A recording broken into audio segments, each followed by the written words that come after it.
So technology is a critical part of what we do on a day-to-day basis. In my case, it's looking at how digital transformation is going to impact cities and public service delivery.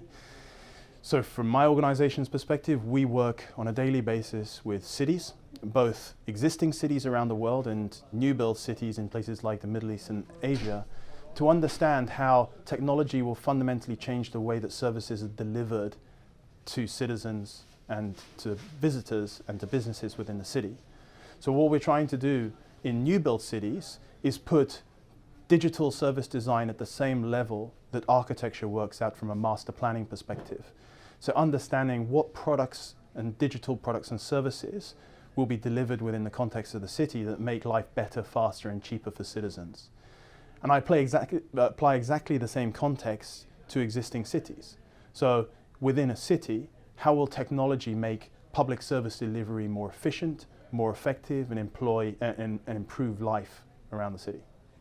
So the question that I was particularly interested in was a question that came up on the board right at the end around the application of artificial intelligence. AI, artificial intelligence, is going to have a huge impact on the way that cities are managed. And really there are going to be two levels at which we'll see AI impacting. At one level, when you introduce artificial intelligence into mobility with self-driving cars, we're going to end up in a situation in 5, 10, 15 years where self-driving vehicles completely replace taxi fleets and ultimately will be completely replacing hydrocarbon personally owned cars.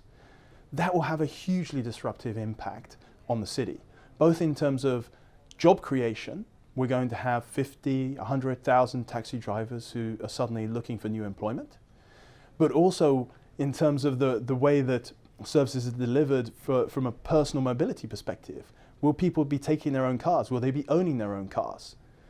And what kind of impact will that have on public mass transit? You know, will we still have people taking buses? Will we still have people taking metros when you can have mobility as a service? So that's one element. The second element of AI is the next wave, where AI will be replacing white-collar jobs, lawyers, accountants, and doctors.